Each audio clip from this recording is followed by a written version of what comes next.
A very good morning, everyone. How's everyone feeling today? Excited? Energized? Ready to dive into some game changing ideas? Well, you're in the right place. I'm Ash, your MC for Track 1. And let me tell you, this is not just another conference session. It's an inspiring, thought provoking, action packed ride through the world of financing wildlife conservation. Before we jump into the talks, let me set the stage for what's ahead. The Financing Wildlife Conservation track is where innovation meets impact. We are here to explore how funding and creative financial strategies can drive real conservation efforts. To secure sustainable funding, we first need to raise awareness of existing financial models and mechanisms that support conservation. These models not only help to protect but uplift local communities, ensuring long-term benefits for both people and wildlife. However, funding gaps remain a challenge, and that's why collaboration is key. By working together, we can bridge these gaps and create financial systems that make conservation more effective and sustainable for the future. But before we begin, let's capture a quick group photo. Everyone, please turn on your cameras and flash those smiles. And once I've confirmed that the photo is taken, you may relax and stop smiling.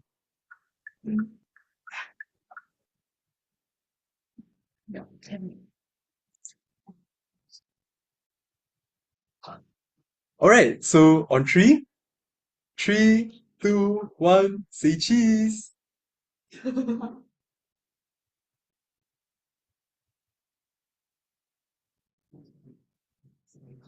Alright, the photo has been taken and you may now relax. Now let's start by introducing the experts who will be guiding us through today's discussions. We have Rebecca, Director of Filincon, Prashant, Head of Ecosystems and Climate Change at Mandai Nature, and last but not least, Jerome, Conservation and Climate Action Specialist. They'll be sharing groundbreaking insights, real-world solutions, and inspiring stories, so stay tuned. And here's how it'll work. We'll be using Poll Everywhere to submit your questions by scanning the QR code on the screen. When you scan the QR code, you may be prompted to register for credit. Simply select Skip. You may also be prompted to introduce yourself. Please skip this as well. Wow. Then please submit your question in this format. Name, bracket country, followed by who your question is directed to, and then your question. Questions that follow this format will be selected and directed to the relevant speakers. Please feel free to engage by reacting with emojis as well. Do note that after presentation mode has been enabled, please do not scan the QR code in this mode. We have someone at the forefront of ecosystem restoration and climate change solutions. As the head of ecosystems and climate change at Mandai Nature, he manages forest conservation programs in Southeast Asia and is committed to building a sustainable future. Today, he will be discussing financing wildlife conservation through nature-based solutions. Please give a warm welcome to Mr. Prashant.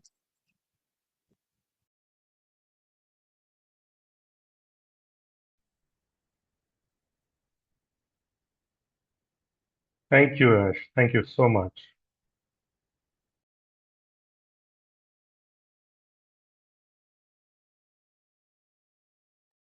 So, can I start? Yes, you may start. Awesome. So let me share my slides.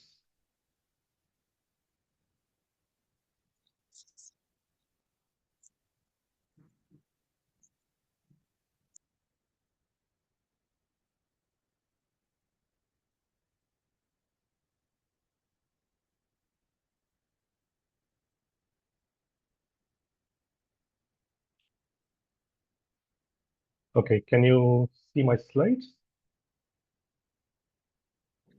Yep, we're able to see your slides. Awesome. Okay. Good morning, everyone, and I'm glad to be here. Today, I'm going to talk about the role of nature-based solution in sustainable finance for wildlife conservation, uh, mainly through leveraging voluntary carbon markets. You might have come across these terms, the nature-based solution or NBS, voluntary carbon market and carbon credits, but I would also talk a bit about that and how it can help ensure sustainable finance for wildlife conservation. I'm with my colleague Edwin, who is a NBS partnership lead at something called Scene Coalition. I'll also talk about what exactly is the Scene Coalition in a bit. So let me start with a very brief introduction to what we mean by nature-based solution, or popularly known as NBS. NBS is an umbrella term that covers various ideas that have been previously established. For example, climate smart agriculture, climate smart forestry, peatland restoration, river restoration, wetland restoration, coastal flood protection. I think many of these things you may have heard are all part of a nature-based solution. But this, as a term, nature-based solution, first coined in 2009 by World Bank and IUCN, that is International Union for Conservation of Nature. So here is the IUCN definition for nature-based solution, which says nature-based solutions are actions to protect, sustainably manage, and restore natural and modified ecosystems that should address societal challenges effectively, adaptively, and simultaneously benefiting people and nature.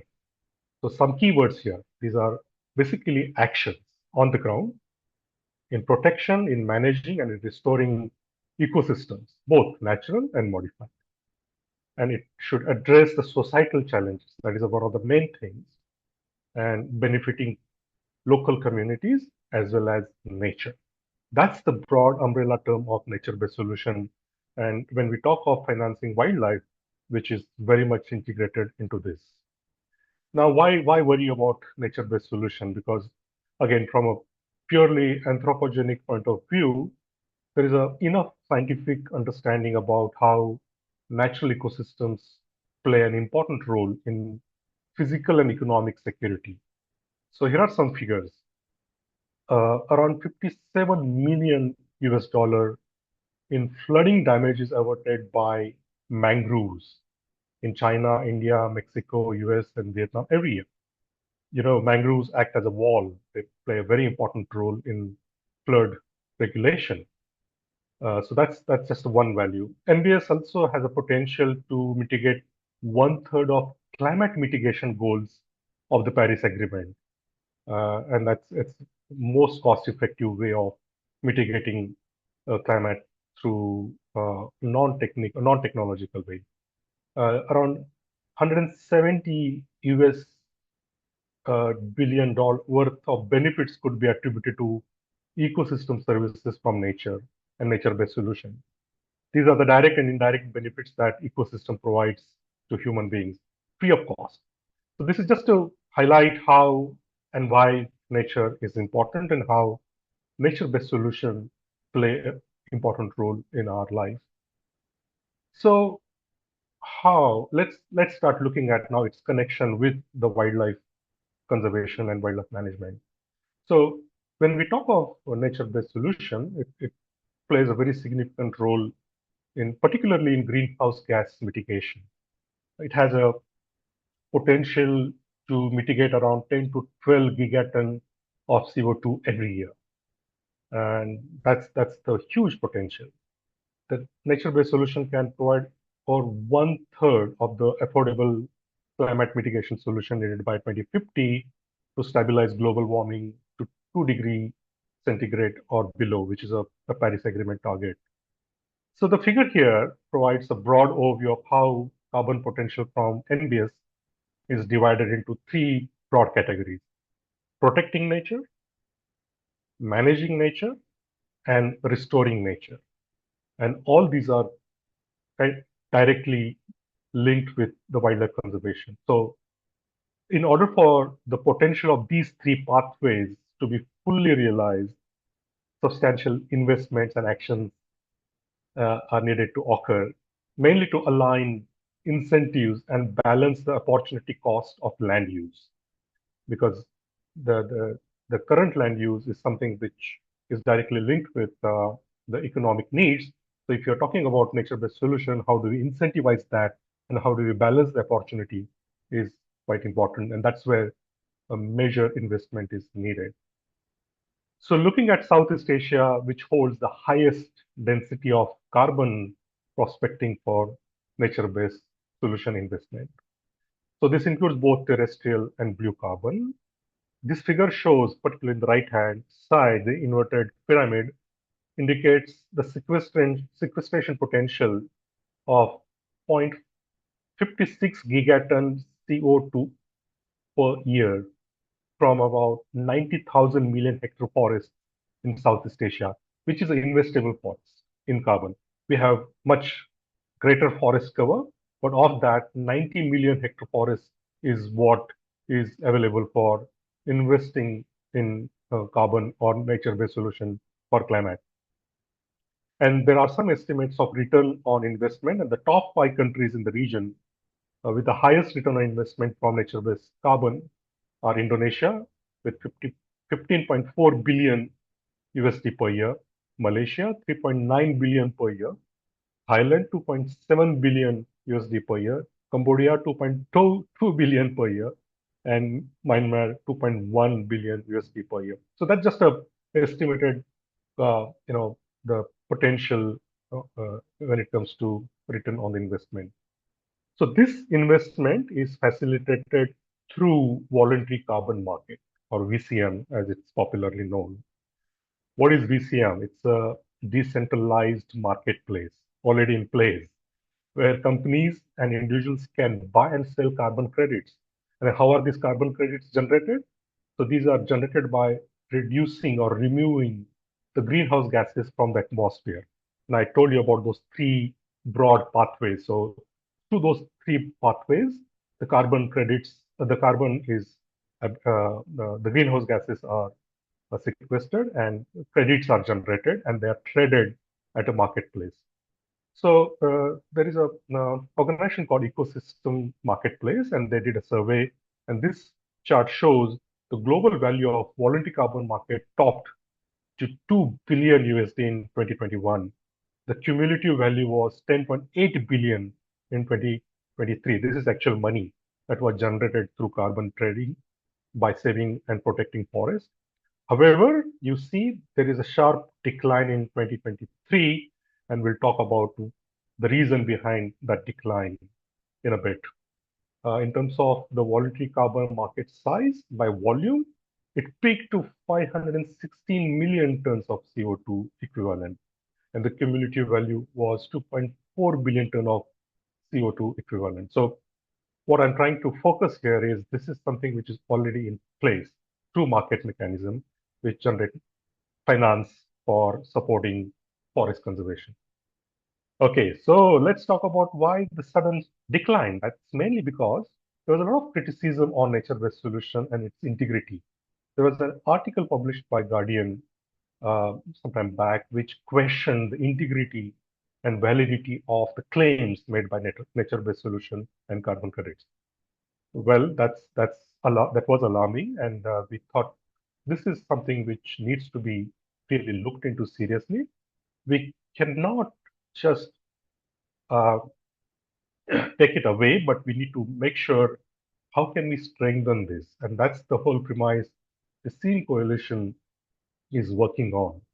Since nature plays significant role in climate mitigation, there is no doubt about it. There is enough science to prove that.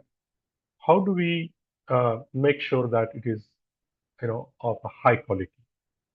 Since there is an increased demand for nature-based solution through the market mechanism, the it also poses challenges. And I talked about the challenge, the credibility of the solution, and the real benefit the solutions can provide to local communities and biodiversity.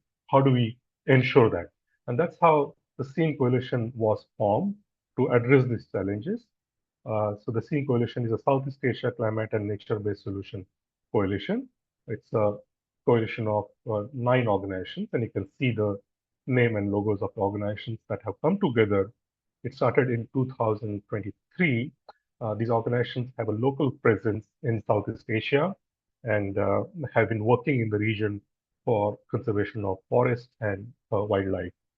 So what exactly is the coalition is doing? The main aim is to demonstrate what we mean by high quality nature-based solution that benefit climate, nature, and people. We actually want to demonstrate what good looks like on the ground, facilitate steady flow of carbon finance for high quality nature-based solution. How do we accelerate and scale up high integrated demand for both the demand side, that is mainly comprising businesses, and supply side, that is mainly comprising the ground-based organization, particularly frontline organizations and NGOs. And the coalition is also trying to help deliver positive impact through the NBS incubator. And Southeast Asia is the unique place because, as you might be aware, it's a place where 675 million people live. Majority of them are dependent on nature for their livelihoods, and they're also vulnerable due to climate change. So it's important to ensure the livelihood security of this large section of the population. You might be aware Southeast Asia is diverse in terms of habitats and species. Almost 15% of the world's tropical forests exist here. 20% of world's plant and animal live here. 25 million hectares of peatland and 35% of coral reef are part of the unique ecosystem in Southeast Asia. In terms of climate, 25% of planet's investable forest carbon exists in Southeast Asia, and 97% of tropical peatland in terms of carbon sink exists in Southeast Asia. So such a uniqueness when it comes to leveraging nature-based solution. However, we have challenges to accelerate high-quality nature-based solution projects in Southeast Asia, and these challenges are broadly in these 3 areas. One is a lack of awareness and understanding about NBS, particularly the stakeholders like frontline organizations have a limited awareness and understanding and their potential benefit. This another challenge is limited access to funding and resources. So there is, although there is the market mechanism, the funding for initial stage of project development is always a challenge. Now there are philanthropic funding available that is helping bridge this gap, but still it's not accessible easily for the frontline organization. And of course, data and knowledge gap is another major challenge in developing high quality nature-based solution projects in Southeast Asia. So on this background, SEEN Coalition has developed this theory of change. So in order to deliver on the region's climate, biodiversity, and livelihood aims, we require more additional high-quality nature-based solution projects, which is currently hindered by the lack of support and access to information and the 3 barriers that I mentioned. And that's where we have geared up to bridge the gap and see how we can support the frontline organizations and other stakeholders. So these are the 3 work streams through which the coalition is accelerating nature-based solution in Southeast Asia. So NBS tool is one of the areas, which is an open source tool that we launched in December 2023 during Climate COP in Dubai. This tool has already empowered over 200 frontline organizations to assess NBS potential. And as at December 2024, over 280 NBS projects across Southeast Asia have been identified by more than 90 NGOs using this tool. I will share the QR code to scan so that you can also download this tool at the end of this presentation and also try assessing the NBS potential of your own project area where you are working or the area you might be interested in. So the second is NBS portfolio, which is mainly developing guidelines and criteria on what good looks like. So we're looking at existing criteria and standards. We're not developing new standards, but strengthening the existing guidelines and standards to make sure the NBS benefits wildlife, nature on ground, as well as local communities on ground. And the third one is the NBS Incubator, which is a platform to support the frontline organizations through technical assistance, through seed funding, access to technology, capacity building, and commercial readiness, because these are the five areas that we identified are needed to support and to accelerate nature-based solution in the region. And the NBS incubator is up and running, and we are currently looking at potential projects that could be initiated during this year. So the collective impact the coalition aims to have is we would reach out to hundreds of communities and thousands of people uh, who would be benefited by nature-based solution. Around 1 million hectares of natural areas are conserved, restored, and sustainably managed. Habitat connectivity is a very important part of wildlife conservation, and finance needed for that is ensured for at least dozens of endangered species within these project areas, and increase accessibility to data information, uh, mainly with the carbon and financial market for indigenous people as well as the local communities. And yeah, link it with the SDGs, mainly the gender equality, reduce inequalities, climate action, life below water, life on land, and partnership for goals. So these are the goals. Let me very quickly introduce you a couple of projects which we are already exploring. One is in the Philippines, which is aimed at conservation of Philippine eagle. This is mainly done with the help of the local and indigenous communities, and our partner is Philippine Eagle Foundation. We are looking at about 40,000 hectare forest, which is a prime habitat for Philippine eagles, and protecting it through with the help of local indigenous communities, because conserving this 40,000 hectare will have a carbon abatement, as well as it will support indigenous communities' livelihood security. And currently, this is being assessed for its NBS potential. And another project is the one of the oldest projects in this space, started in 2010 by WCS in Cambodia, in Kiosima Wildlife Sanctuary. So this has already avoided 17.4 million tons of CO2 emission for the in next and in 10 years, covering about 167,000 hectares of protected area, positively impacted 13,000 people across 20 villages, protected critically endangered species such as black trans dog and yellow cheek-crested gibbon. So this is just one example of how actually it has worked. And maybe I will play a 1-minute video uh, just to highlight how this project has created impact on the ground. Just give me a second.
Okay, well, I hope the video played and you were able to hear the audio as well.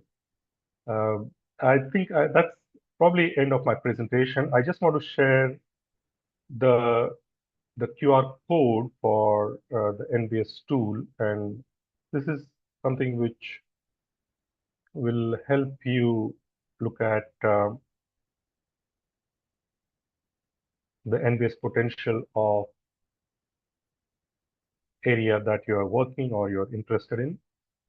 Okay, can you see the QR code here, which you can use for accessing the NBS tool? So that's uh, about how the role of nature-based solution and particularly carbon market could play in supporting the wildlife conservation and having a sustainable finance for wildlife conservation. So let me stop here. Thank you. Thank you so much for the thorough presentation, Mr. Prashant. So, this is probably a topic that not many of us are familiar with, but you have gone through what nature-based solutions are, why they are important, unique opportunities in Southeast Asia, as well as challenges. So, we just wanted to let you know that we'll be sharing the QR code in the chat later as well. So for our viewers, Mr. Prashant actually mentioned an incubator example on the Philippines Eagle Foundation. So we actually have a speaker later who will be talking about a topic that's quite closely related to the Philippine environment as well. So do keep a lookout for that.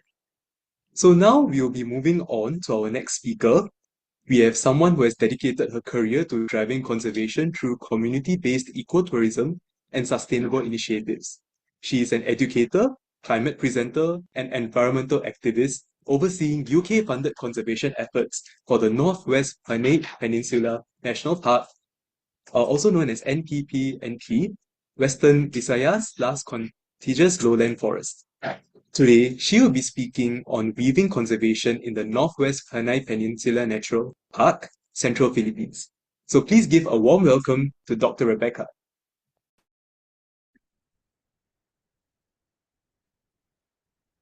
Good morning, everyone. Allow me to share my slide.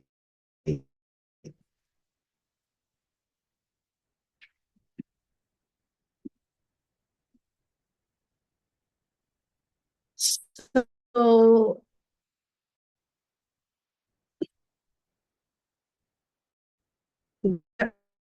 earlier speaker shared about their funding ends in across Southeast Asia, how a local organization like Philincon, our organization based here in Central Philippines, in Panay, benefits from the financing, and how do we leverage our wildlife conservation efforts by adopting a different model. So, Hi, Dr. Rebecca. So sorry. Can you hear me? So sorry to cut you off, but I think your slides are not showing up yet. sorry, can't Sorry, we you, can see your slides. my slide not yet visible. Sure. Okay. Few minutes. It's okay. Started sharing. Are you able to see it? Okay. Here. Yeah. I think. Okay. Here. Sorry for that. So just a little bit introduction about the Philippine Initiative for Conservation of the Environment and the People. This was founded in 1995 and by a renowned scientist, Dr. Curio. He's a biology professor at Ruhr University in Bochum, Germany. And the organization has been instrumental in passing or having this particular area declared as a protected natural park, the Northwest Panay Peninsula Natural Park. And the efforts of research, assessments, and all the conservation efforts of the organization largely contributed to the legislation of the natural park. So declared as a natural park in 2002, the Northwest Panay Peninsula Natural Park is one of the largest low-elevation tropical rainforests on Panay Island. It is home to a wide range of endemic and endangered flora and fauna, like the Visayan warty pig, the Philippine macaque, Negros bleeding heart dove, and the Visayan tarictic hornbill. So right now, these are the keystone species we are trying to conserve and protect in this particular protected area. And where does our wildlife conservation funding goes? And, biodiversity assessments, population counts of this endemic wildlife species. We also do enforcement to deter illegal activities like poaching and hunting. We employ forest rangers and enforcers within the protected area. And of course, a lot of our work also is focused on engaging the community. So this is a multiple-pronged approach to conservation, that it is the community also, which is at the heart of all the conservation efforts we're doing in the protected area. These communities are adopted communities. It's 8 adopted communities on the edges of the protected area, which we believe are the direct stewards of the environment. So interventions can be representative and campaign awareness, how to protect the conservation leaders around the edges to ensure that whatever efforts we're doing on field and on research and on enforcement are augmented by all the efforts also of the community. So what are the challenges as a local organization, a conservation organization, how difficult it is to access wildlife conservation funding? So recently, the World Economic Forum said that 30 by 30 ambition need to be supported by a financial mechanism. But today we are faced with a global biodiversity financing gap, estimated at an average of 711 billions every year dollars. In addition, a cost-effective way to measure the But quality and how is also the crucial. opportunity to Is also crucial for the credibility and effectiveness of wildlife conservation efforts.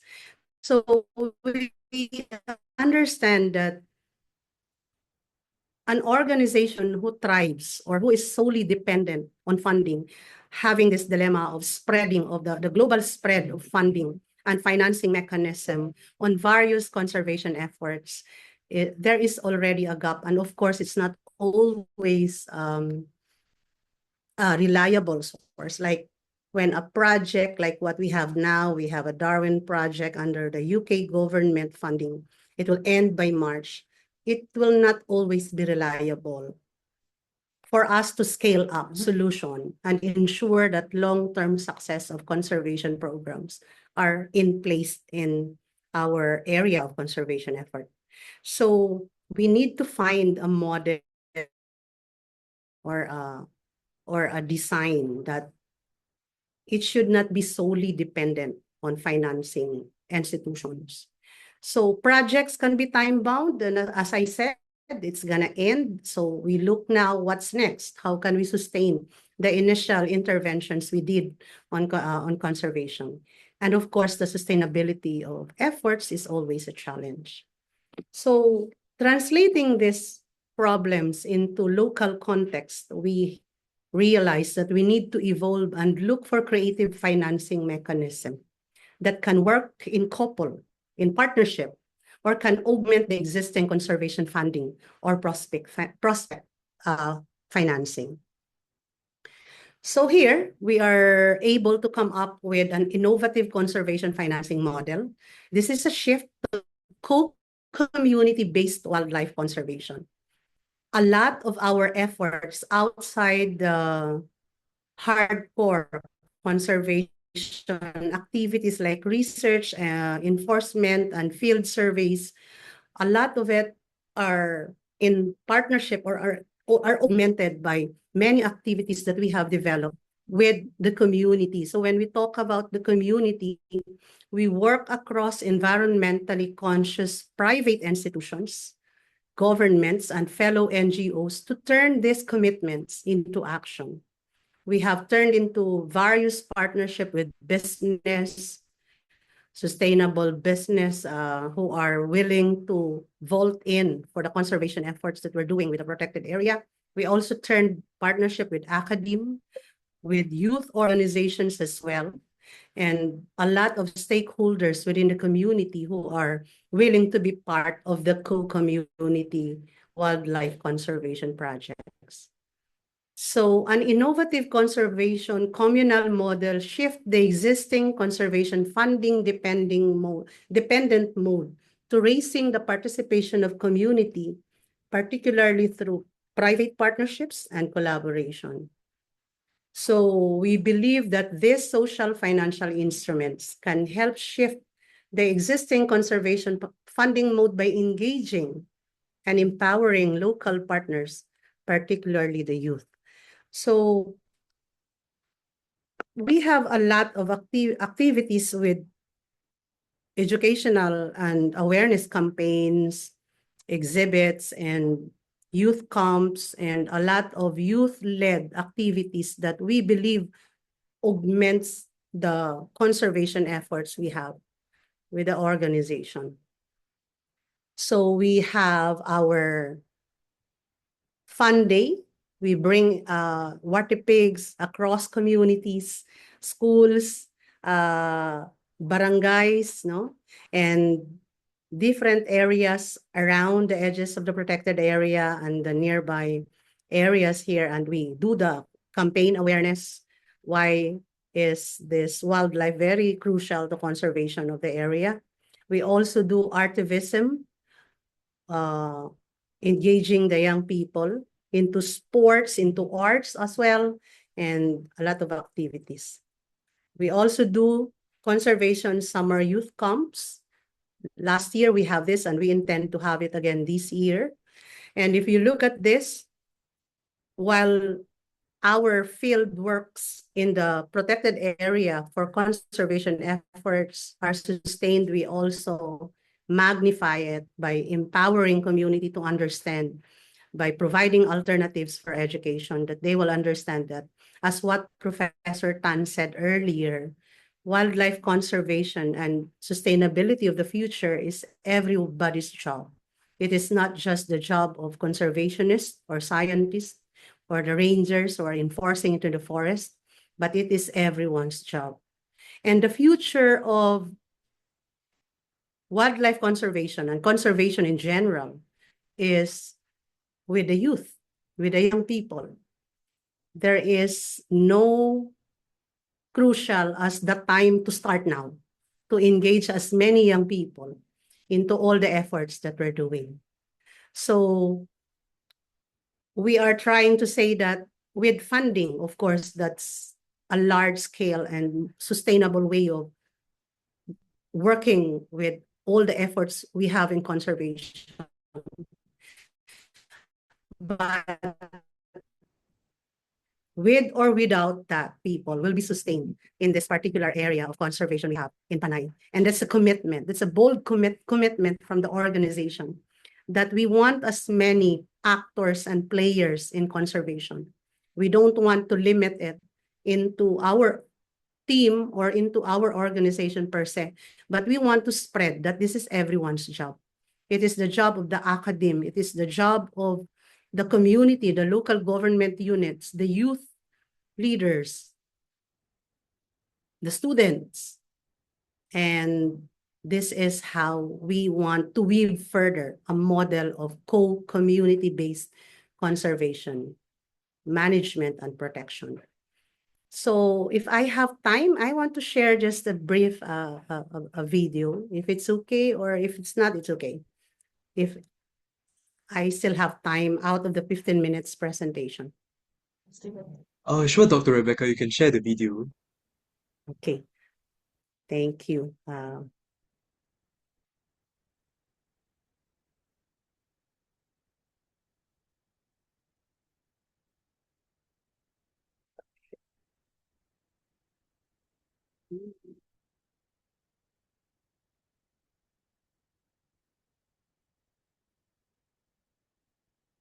Sa page na lang ba yung chart?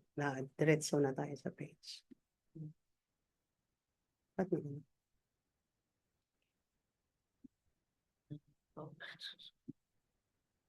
Alin? True.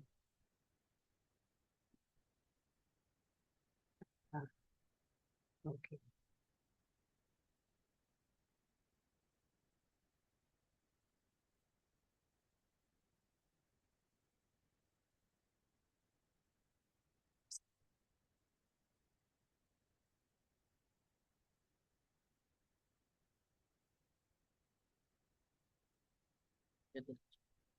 Oh. Hindi ka. Sin.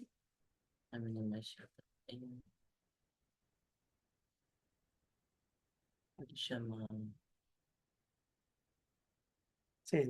Ito.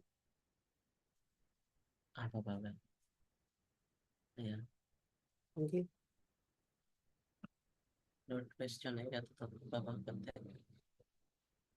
Ito ba yun?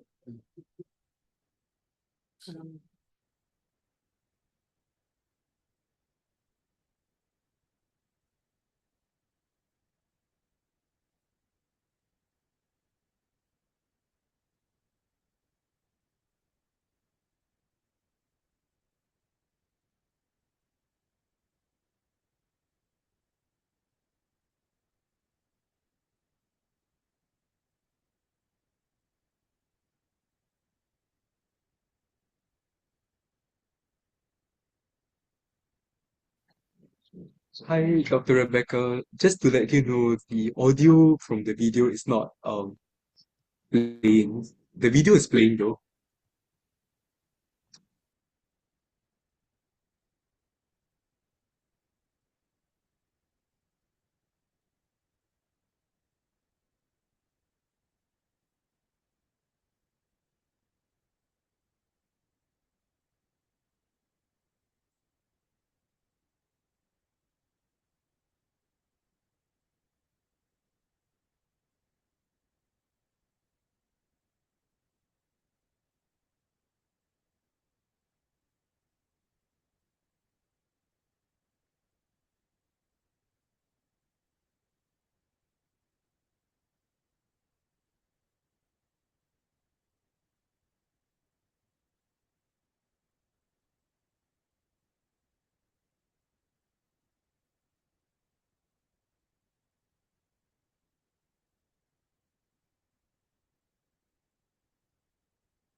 So to end that, I have shown you the beautiful landscape, beautiful ecosystem.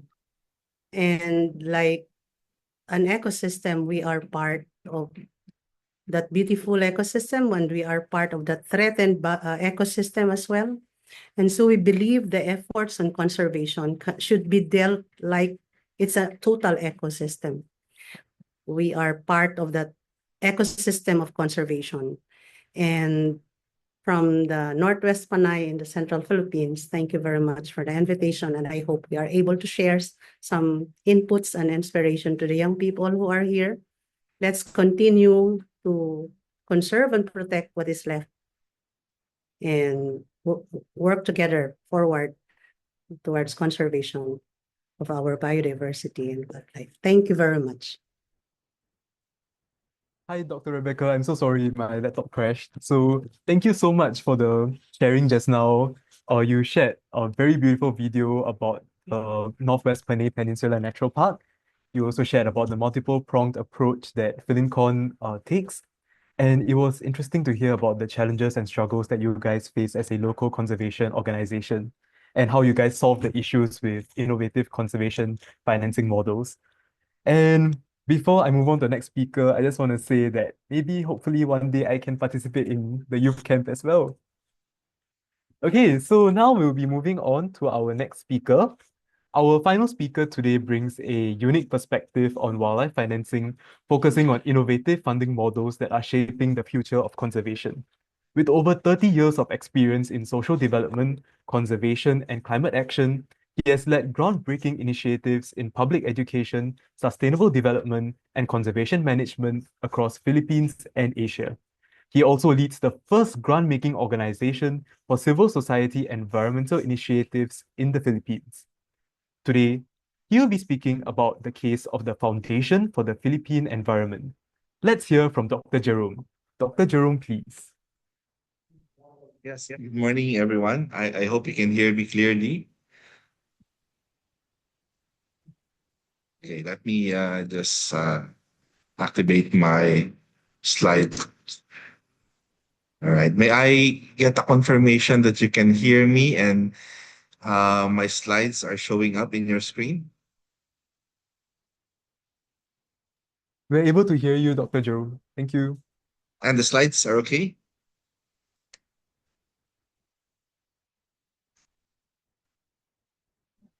Yes, the slides are okay. Okay. All right. Thank you very much. So, the title of my presentation this morning is Debt for Nature Swap and Environmental Endowment Funds. And I'm going to be sharing the case of the Foundation for the Philippine Environment, or FPE. All right. So, before I begin, may I see maybe just press any the thumbs up emoticon if you have heard of the term debt for nature swap before joining this event. All right. I'm not seeing any thumbs up. Oh, there's one. Okay, Rebecca. Dr. Rebecca has thumbs up. I don't see any other. Okay. I think just one. All right. How about environmental endowment funds or national environmental funds? Can I see a thumbs up of our young participants who have heard about it? All right. I see none, so I'm very happy that this will be an opportunity for me to share something new with all of you today. All right. So let me begin. And this is a story of how our foundation, the Foundation for the Philippine Environment, was established 34 years ago. As you can see in my, oh, sorry, in the other side, yeah. We just celebrated our 33rd anniversary. So if FPE was a person, we are no longer considered as a youth in the Philippines because in our laws, you have to be 30 years old and below to be considered as a youth officially. Right. So we just passed our youth age as an organization. So debt for nature swap. So let me try to demystify what debt for nature swaps are all about. All right. So first, using the story of FPE and the Philippines in general, um, there are basically two parties involved. One is the country that owes money and the country that gave money as loans. Okay, so the Philippines is one of the developing countries. I think we just got a little bit upgraded a little recently, but if you can imagine 34 years ago, we came from the era called martial law. So we were in a really bad shape, and we're 34 year over 3 decades ago, we were given a fresh start with a fresh democracy. And one of the opportunities back then is for us to improve on our conservation work. And at the same time, we were in trouble in terms of our foreign debts. We were quite challenged in terms of how we can repay the millions of dollars of foreign debts the Philippines owe other countries. So in this case, uh, the U.S. government back then, 34 years ago, and the government of the Philippines, um, there were agreements to lend money to the Philippines. So from the US, money was flowing to the Philippines in terms of loans, meaning we borrowed money, and maybe some of you have already encountered borrowing money. Sometimes the borrower will lend you money without any interest. You just have to pay back the money that you owed. But in most cases, when you borrow money, you will have to pay the principal, the original money that you owe, and also interest, the cost of money, right? So it's the principal and the interest. Now, as a proof that you borrowed money, you usually sign an agreement or a loan agreement in international loans. These are called debt papers. So proof that the Philippines owed the U.S. government and other U.S. commercial banks uh, monies, right? So that's how it all started. And this is more than 34 years ago.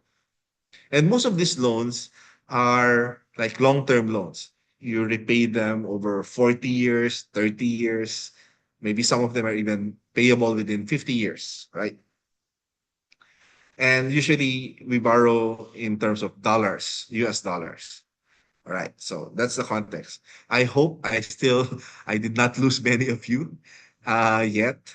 I'm not sure if finance is something that you find very interesting, but if you're going to do conservation work or any other initiatives or advocacies, sad to say, you cannot get away with finance because we need money to propel our initiatives. Okay, so bear with me. If there are things that are not clear, you can ask me later. Okay, and I'll try my best to explain.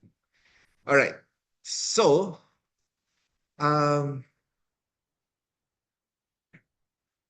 so as mentioned earlier, when you borrow money, you have to pay back the principal, the original money that you borrowed, and interest. So the interest depends on the kind of loan. So sometimes it's just a very small interest, maybe just less than 1%. But sometimes it can go like up to like 15%, 25% if you're, if no, if you are in a bad credit rating, the higher the interest that will be imposed on you. If you're a good creditor, most likely you'll be given a very low interest rate. And it involves a lot of market factors, international market and economic financial factors. Okay, we can't discuss all of them today, but you can Google them later. Now, here comes the debt for nature swap, which back then was considered an innovative conservation finance mechanism or strategy. Perhaps today we can still consider it as innovative because it's not something that you can do on a day-to-day basis. It entails a complex process, and some innovations have been introduced uh, 3 decades since 3 decades ago when we did our own debt for nature swap. No, so there's always something new in debt for nature swap. All right. So, but here's how it works. So usually there's a third party that will sort of broker things, right? This third party will buy the debts, all right? So they will buy the debts from the creditor country, the one that loaned the money, that gave money All right. So they will buy it in exchange for the money that was paid.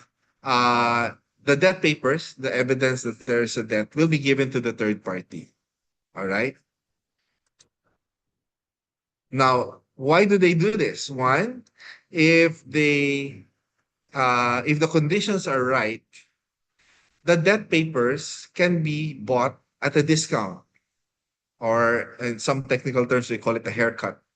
Meaning, for example, if you owe, let's say, $100 million, uh, in the debt swap mechanism, maybe you can buy the debt papers for only $50 million. So, like 50% discount, just a sample. Now, uh, so you bought it at a discount, right? So, that's one of the incentives.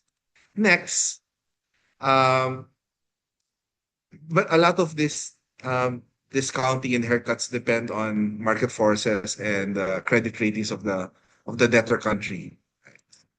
Now, the third party will then go to the government, to the country that owes the debt.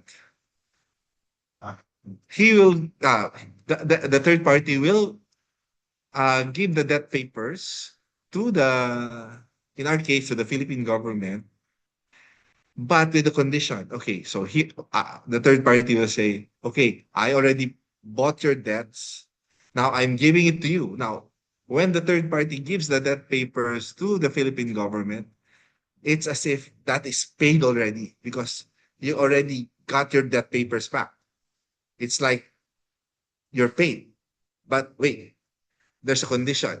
You still have to pay a portion of it, but instead of paying it originally to the country that loaned you the money, the agreement is, oh, just put it in a beneficiary organization. And that beneficiary organization will be tasked with something. Okay, that's all right. And then remember earlier, usually the loans are in dollars, but you have to pay in dollars as well, right? But you're usually the country, you earn money using your local currency, like in our case, Philippine peso. And the dollar peso exchange rate increases over time. So it means the longer it takes for us to pay our loans, the higher the actual cost will be, right? Later, I have an illustration to explain that to you. Oh, here it is. So that transaction happened in 1992. And today, or sorry, my slide was last year, up to 2023, 2 years ago.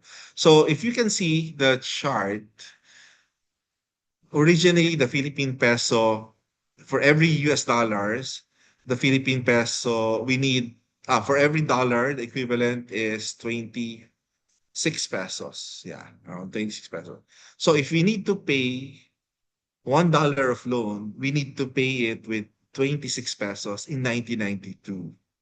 Now, if that loan was not canceled, if we were still paying that loan today, we need around 56 pesos to pay $1 of loan, which means it's more than double of what we needed to raise 30, 30 years ago. We only need 26 pesos. Now we need 56. So almost double. And that's very burdensome. All right. So the third step is because the third party bought the debts at a discount, and the intention is to help the country, the Philippines, to relieve the country from debt and also to generate funds for conservation. The third party, again, will ask the Philippine government, okay, you don't need to pay in dollars, you don't need to pay in full, but you need to pay a portion and give it to a beneficiary. In our case, that was the Foundation for the Philippine Environment, so that the foundation will manage the funds as an endowment fund, and later use that money to finance biodiversity conservation. And then later on, sustainable development was added. And nowadays, because we're now in the climate emergency, it became three: biodiversity conservation, sustainable development, and climate action. So just to sum it up, if our loans was 100%, uh, there was a discount provided, so the cost was only about 60% of the original loans, principal and interest. So there's already a savings of this much, 40%. That is the discount. When we redeemed the value, it was at 90%. We received this in pesos, right here. So it's not burdensome in terms of raising more peso to pay every dollar of loans. And that uh, amount in peso at back then it was equivalent to 22 million US dollars. If we convert 22 million dollars today, that would have been it would be equivalent to around 40 million dollars of today's money. All right.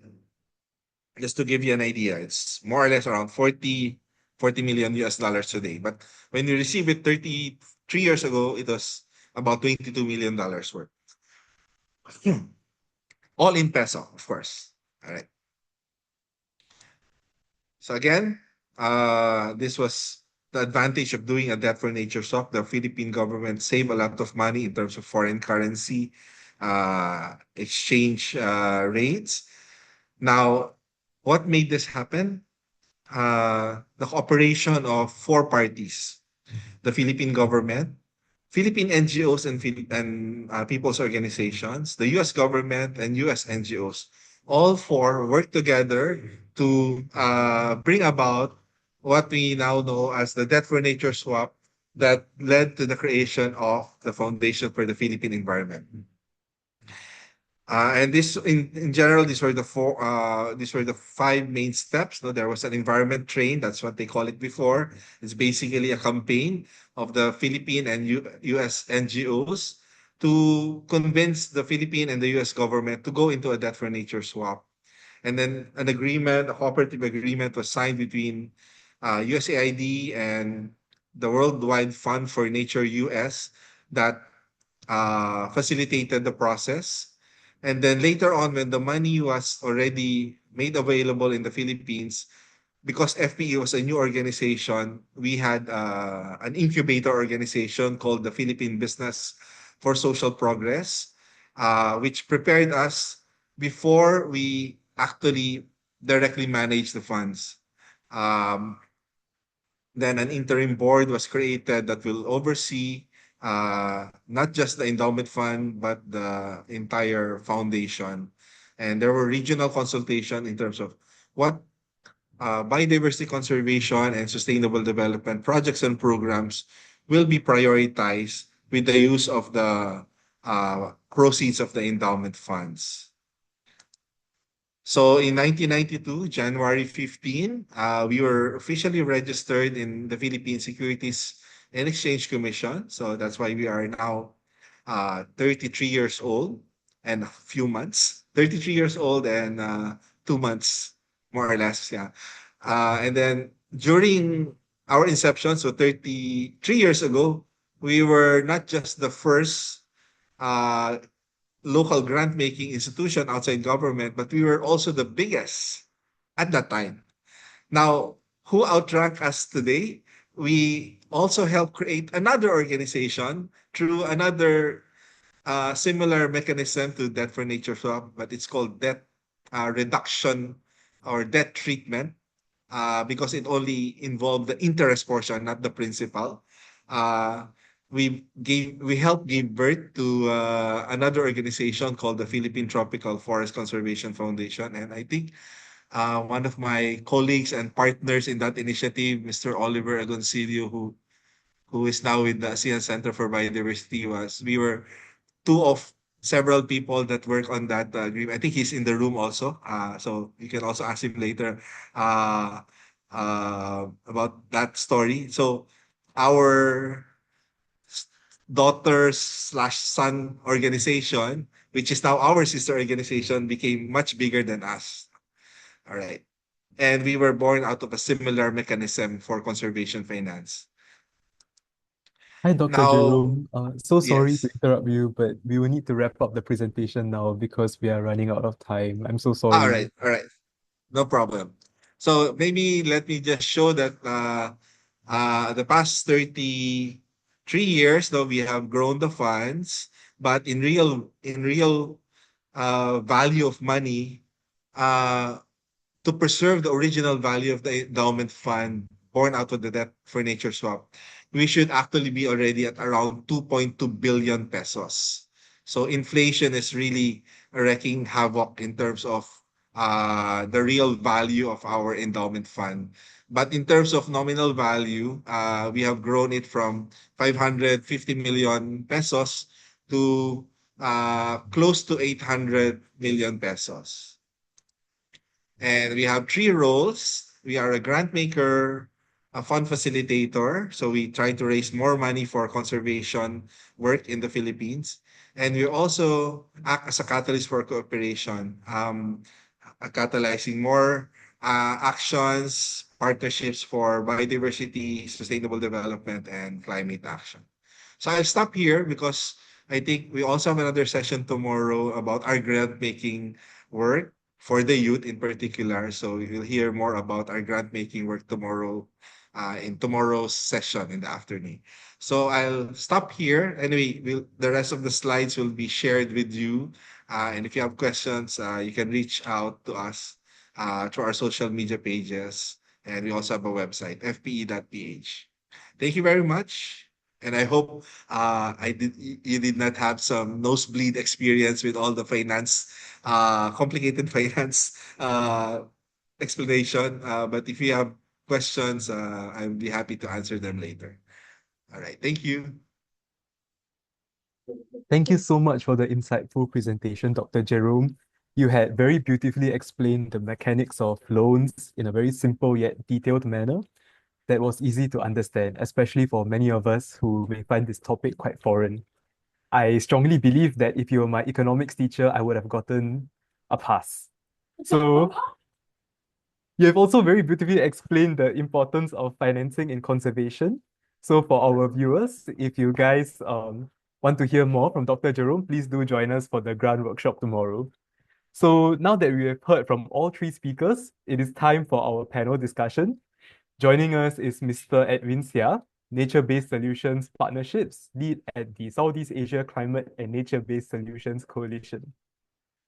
So you guys have submitted your questions via the link provided. So our first question is for Mr. Prashant from Michael. Michael is from Malaysia. What is the current financial valuations available to assess biodiversity assets? And secondly, how can organizations join the SEEN coalition? Yeah, thank you, Ash, and thank you, Michael, for this question. So, if I understand this question correctly, if you want to know what is the value associated with protecting or conserving the biodiversity assets, that involves the input costs, mainly uh, the actions required for conserving and protecting and managing the biodiversity. For example, patrolling, the it could also involve, say, advocacy, public awareness and education, livelihood security interventions in case the community is dependent on biodiversity. So this is all such costs, including monitoring and evaluation, are aggregated, and then the total cost of protecting the biodiversity asset is derived at, and then that cost is used as a baseline cost for creating economic model to support it. So either through carbon credits or through biodiversity credits. So that is if you're talking about what is the financial mechanism, or how do we make sure the biodiversity asset costs are recovered. If you're talking about how do we evaluate biodiversity, then there are various other mechanisms. I would suggest look at the natural capital assessment framework, and there are many such frameworks that would help assess the direct and indirect costs of the nature and the services provided by nature. So that's first part. The second part about how do you join Scene Coalition, I will request Edwin, my colleague who leads the Scene Coalition's partnership to address that. Thanks, Prashant, and thanks, Ash. Yeah, just very quickly, we obviously look at like-minded organizations, specifically those who can strengthen our networks and expertise specific to Southeast Asia. And so, apart from the 9 core members, we also have, for example, strategic partnerships with the NUS, the National University of Singapore, as well as Climate Impact X, which is a Singapore-based voluntary carbon platforms. And of course, through our projects, which Prashant alluded to earlier on in his presentation, we also work very closely with NGO partners in the region on the ground. So these are just some of the ways where organizations can work with us and that we seek to partner with.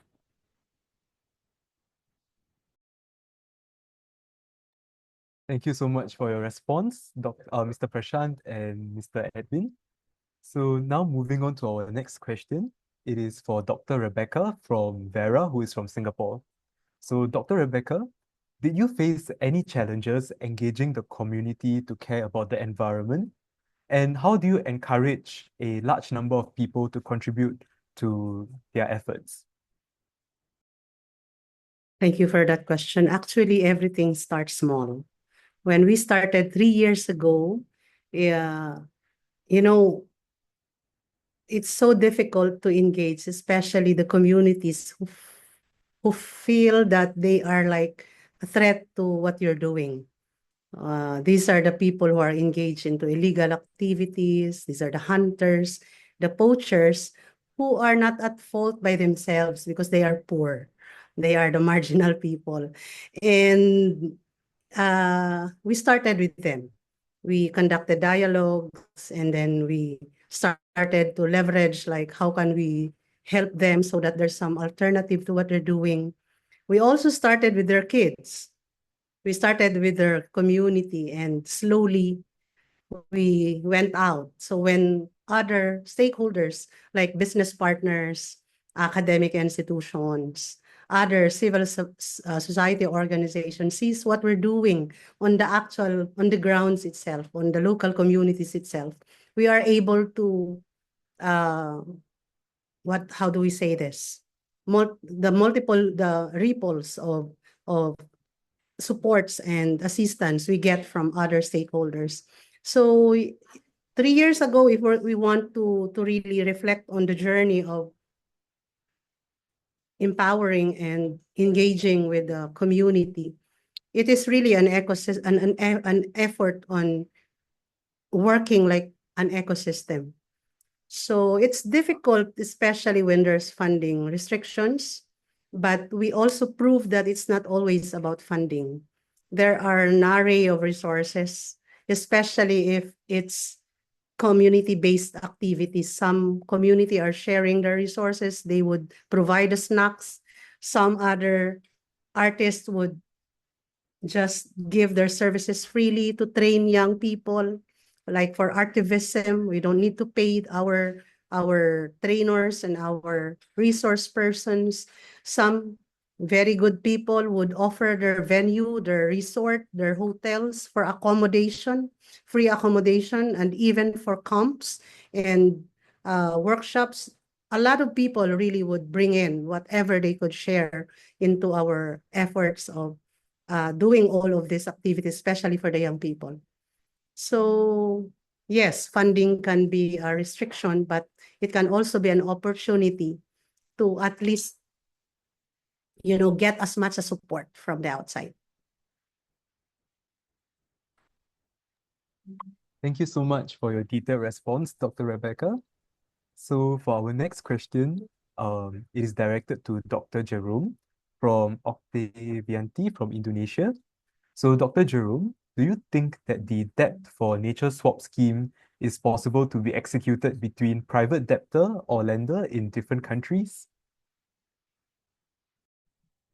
Yes, actually, the debt for nature swap mechanisms can be between bilateral loans, meaning government to government loans, and it can also involve commercial loans.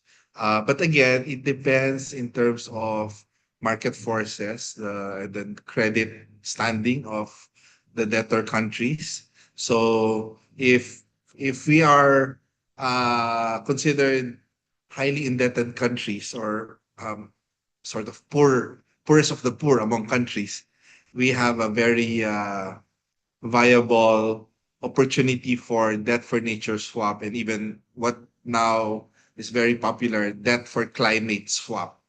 But if your country is doing well economically, financially, unfortunately, debt for nature swap or debt for climate swap may not be an option available to you, unless there are direct agreements between either, like similar to the voluntary carbon markets, maybe there might be some uh, financial institution, commercial financial institutions that might go into voluntary debt for nature or voluntary debt for climate swaps. I hope I was able to answer your question. Yes, Dr. Jerome, you did answer the question. Thank you so much. So with that, we've come to the end of our panel discussion.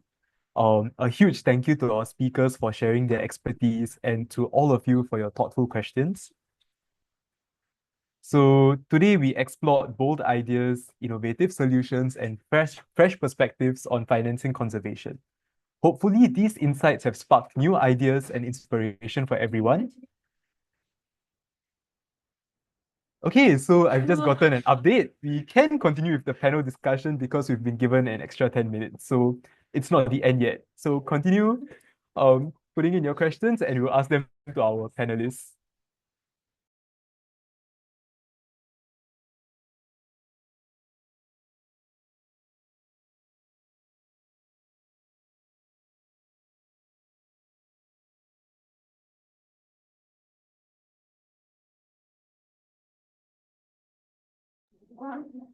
Okay, so while we are finalizing the questions to be asked, can I quickly ask Dr. Rebecca, is it possible for me to attend the youth camp in Philippines? Yes, of course. This is a little bit, I just want to share about this conservation camp. We originally conceptualize it like it can be an income generating project for the organization. And so what we did to have a more equity for of participation from those who are not who are less privileged to pay, we open some scholars, adapt as scholars. So we're able to get 30 slots of scholarships for those who cannot pay, coming from different benefactors. And it ended up that the whole 3 weeks program became a conservation camp for the scholars. Nobody participated is coming from those who can pay. So it became again like a social, it turned out not to be an IGP, but it's again a community-based, community benefiting activity. So if you want to join, you will be coming part of those volunteers who will be helping these kids, these young people, take an active and more matured leadership in conserving the edges of the protected area. So it will be happening on this coming summer break, I think in June, early weeks of June. And if you are interested, you are welcome here in the Philippines to be part of this communal workshops we're doing. We're providing them some key leadership training on how to be young conservationist leaders. We also provide them scientific skills, like doing field surveys and transects, installing camera traps in the wild, population counts, and all those birding experiences, as well as short hikes and forest immersion and forest bathing or therapy. So yes, of course, you are welcome. If you're interested, we're gonna post it on the page. And hopefully this year we will have more mixed and participants coming from uh, from different disciplines. Thank you so much, Dr. Rebecca. I'll definitely try to join. So now we have a question for all the panelists. So given Southeast Asia's rich but threatened biodiversity, what do you think would be a crucial development in the wildlife finance landscape to support conservation efforts within the region? So maybe we can start off with Mr. Edwin. Yeah, thanks. I think my other fellow panelists would be able to add more to this, but I think from our perspective is there are a few things that we always need to look at, right? And it's no different from whether you're going to pursue for a job or anything like when you look at funding opportunities, there's always the need to understand from the start what is the impact outcomes that you want to achieve versus just outputs. And there's also a need for to understand what are we up against with. There's a lot of competing funding needs, even in the conservation space, which obviously includes biodiversity and wildlife. And as Jerome mentioned, there are other financial options that we need to explore. Partnerships is also one, and how do you look at delivering on different aspects of a project. And even as Dr. Rebecca mentioned, you sometimes have to start small. Yes, we all have grand ambitions, but sometimes, in the space that we are in, it's good to work with individual partners who share the same focus, interest, and passion, and then you build up from there. So that would be my comment on this question. But I think my other more learned fellow panelists might have more insights to share. Mr. Prashant, do you have anything to add on to this question? I think Edwin summarized it quite well. Just to add one particular point and rather bring attention that how little funding is available for Southeast Asia in terms of nature conservation. Of the global philanthropic giving, less than 1% is available for nature conservation in Southeast Asia. So that's quite a limited resource available, and the challenges are particularly there is a kind of a limited local philanthropy, although now there are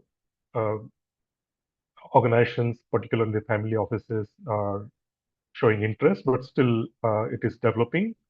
So we need to have this more and more interaction, more awareness about why Southeast Asia and how important it is, what is the business case for it. So engaging local philanthropy is one of the key areas when it comes to Southeast Asia and what needs to change in the financing wildlife and nature conservation. I think the conservation organizations also need to look at or look beyond conventional grant support and look for other innovative ways of blended finance, the wildlife bonds, and the eco enterprises like ecotourism, or the goods and services that are created by the local communities, and how those could be leveraged for financing the local wildlife conservation work. So I think these are some of the things that we need to focus moving forward. Otherwise, the Southeast Asia's rich and threatened biodiversity will always pose a challenge of having a sustainable finance. So that's from my end. Over to you, Ash. All right, thank you so much for the response, Mr. Prashant. So, Dr. Jerome, our final question is for you. So, in one sentence, how do you think youths can make a change and have an impact in conservation, especially regional conservation? All right. in the Philippines, we have our Philippine national hero, and one of his famous uh, line is our future is in our youth. Na nasa kabataan ng pag-asa ng bayan. That's how he wrote it during about more than 100 years ago, and it still is true today. Actually, if you hear some background noise, is because I'm actually in another session here in our local city where our office is located, and we're orienting young people from different organizations from the city, and we're trying to uh, help them come up with biodiversity conservation related projects. So the future is in your hands. Prasad, Rebecca, Edwin, and I, we've been there, done that. We did a lot of innovations, well, what we thought are innovations. Some work, some didn't work. Learn from our experiences and innovate in your own time, in your own ways and means. There's a very different style that millennials, Gen Y, Gen Z, and Gen Alpha, and Gen so on and so forth. I think the future is very promising with your collective energies, ideas, and actions. Don't worry about finance. As Prasant mentioned earlier, actually, money is there in philanthropy. There's a lot of rich people in Southeast Asia. Maybe we're not just asking the right questions or the right ask, or maybe we didn't ask them at all, or we were not able to make it very interesting for them, or we did not build a case. But maybe you can, with your TikTok language or Instagram languages. Maybe you'll be more effective where we did not did well. Maybe you can do a lot better, right? So, um, finance, the money is there. You just need to ask in the right way, in the right strategy. You can do it. The future is in your hands. Thank you very much. Thank you so much, Dr. Jerome, and thank you so much to the rest of our panelists as well. You guys did not just deliver speeches today, you guys actually gave guidance and support for the youths to be able to continue the work that you guys are doing. So with that, we've come to the end of track one. Just remember that the conversation doesn't have to stop here. Do remember to share what you guys have learned today with your peers in school, and let's keep the momentum going. So for now, I would like to invite everyone to exit the breakout room and return to the main room for a quick briefing before lunch. So enjoy the rest of the event and see all of you soon. Thank you. Thank you.